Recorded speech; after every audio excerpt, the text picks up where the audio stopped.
छेदा देखिए दोस्तों, होलिका दहन पूर्णिमा के दिन होता है दोस्तों।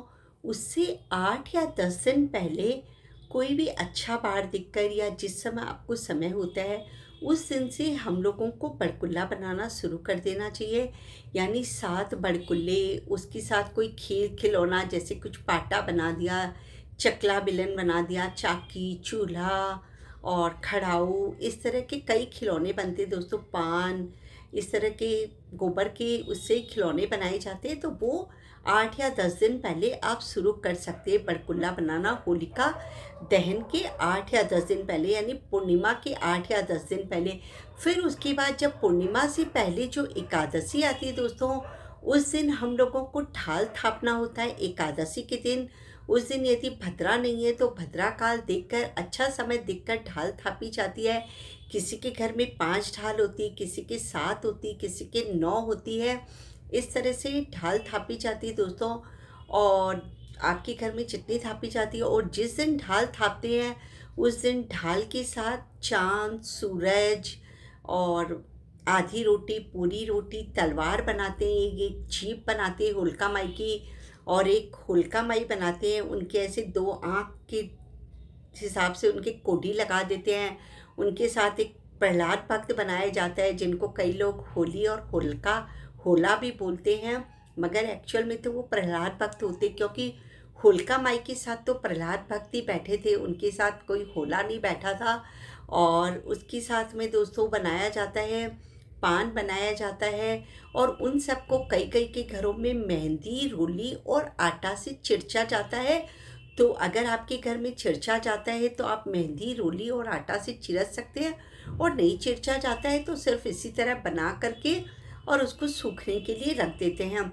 और अगर आप बाज़ार से ला रहे हैं तब तो कोई प्रॉब्लम नहीं है दोस्तों। आप होली के 1 दिन 2 दिन पहले कभी भी आप ला कर उनको थोड़ा सा पानी से स्प्रे कर लीजिए, और पानी से स्प्रे करने के बाद जब आप उनको चिरच देंगे आटा, रोली, मेहंदी से, फिर उसके बाद कई लोग सेम डे पूते हैं, मगर सेम डे हम लोग को होली के दिन बहुत सारा काम रहता है दोस्तों। रसोई बनानी रहती है, तैयार होना रहता है। कोई लोग ठंडी होली का पूजा भी करते हैं, कोई गर्म होली का पूजा भी करते हैं। कभी कभी होलिका दहन बहुत जल्दी हो जाता है, कभी कभी बहुत ज़्यादा रात को होता है। इसलिए आप पहले दिन ही आप अपना बड़कुल्ला पोकर रख लीजिए। 7 माला आप बना लीजिए या 5 माला बना लीजिए, जैसे एक 50 की या 40 बड़कुल्लों की एक माला, एक 11 बड़कुल्ले की। अगर आप 7 बना रहे तो 2 11 बड़कुल्ले की, एक वो ढाल का तो माला होएगा ही। उसको नाल में पोते हैं दोस्तों। जो ढाल होता है उसको नाल में पोया जाता है, उसके जट नारियल की रस्सी में नहीं पोते। जो जट वाली नारियल की रस्सी होती है उसमें ढाल को कभी भी नहीं पोना चाहिए, ये आप ध्यान में रखिएगा। और बाकी जो बड़कुल्ले होते हैं, खेल खिलौने होते हैं, उनको जो होलिका और हमने जो प्रहलाद भक्त बनाया था उनके संग में पोया जाता है। तो आप बनाते समय उसमें छेद जरूर बना दीजिएगा। और अगर आप बाज़ार से रेडीमेड ला रहे हैं तो आपको छेद बनाने का ज़रूरत नहीं है, क्योंकि ऑलरेडी वो लोग छेद बना कर ही उसमें देते हैं। और फिर उसको बीच में होलिका और प्रहलाद भक्त को पो दीजिए, और साइड में सारे जितने भी आपने खिलौने बनाए हैं, चक्की, चूल्हा, पान और खड़ाऊ और आधी रोटी, पूरी रोटी, और जो भी आपने बनाया है जीप वीप, वो सब उसमें पो दीजिए। और एक 51 बड़कुल्ले का एक बना लेते हैं हम लोग, एक 11 का बनाते हैं, एक 7 का बनाते हैं। इस तरह आप गिन लीजिए कि मतलब 7 माला होनी चाहिए आपकी या 5 माला होनी चाहिए।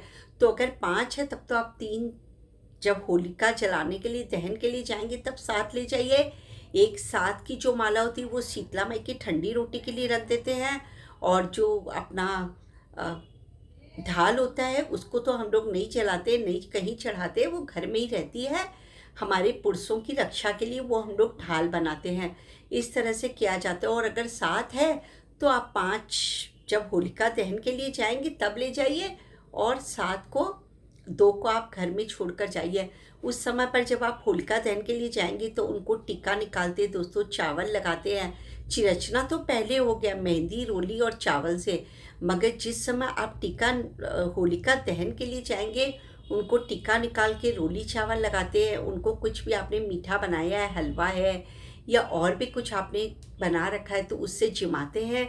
उसके बाद जितने भी जेंट्स होते हैं उनके भी टिक्का निकाला जाता है, रोली चावल लगाया जाता है, फिर सारे घर वाले बैठकर जीमते हैं। अगर होलिका दहन बहुत जल्दी का है तब तो पहले होलिका दहन करके आ जाते फिर चीम लेते हैं। और अगर बहुत देरी तक रात को है, जैसे कभी कभी 12 बजे के बाद 1 बजे के बाद होलिका दहन होता है, तो फिर आप जिम के आराम से होलिका दहन के लिए जा सकते हैं। इस तरह से होली के 10 दिन पहले से आप बड़गुल्ला बनाना शुरू कर गए और होलिका दहन वाले दिन तक उन बड़गुल्लों को अच्छे से तैयार करके उनको सुंदर से पोकर और पार्टी पे रख कर उनकी पूजा करके फिर होलिका दहन के लिए ले जाइए। आशा करती हूँ दोस्तों आपको मेरा समझाने का तरीका अच्छे से समझ में आएगा। अगर वीडियो अच्छा लगा हो तो प्लीज़ लाइक के बटन को दबा दीजिएगा। और आप भी अपनी होली में जो बड़गुल्लों का जो प्रोसेस है जैसे मैंने बताया है वैसे आप ज़रूर करिएगा और अपने फ्रेंड्स और रिलेटिव को भी शेयर करिएगा ताकि उनको भी ये जानकारी अच्छे से